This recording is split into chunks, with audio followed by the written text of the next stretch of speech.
كده اهو مع الجهاز الفني والاداري ان شاء الله وصول كاس العالم. احنا كدوله داعمين للموضوع والفكره، داعمين للاتحاد المصري وتطويره، لسنا اقل من احد.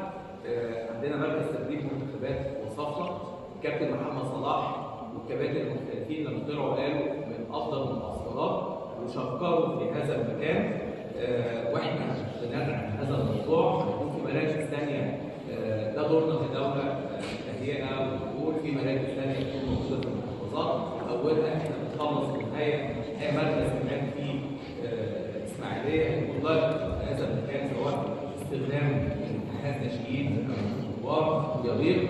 عاملين مشروع قوي للمعسكرات زي المعسكرات اللي بنعملها في اماكن مصر مميزه جدا، سواء في مدينه الدورس او راس سدر او ويبع. كل الاماكن الموجوده الحقيقه تحت امر اتحاد الكوره والتطوير.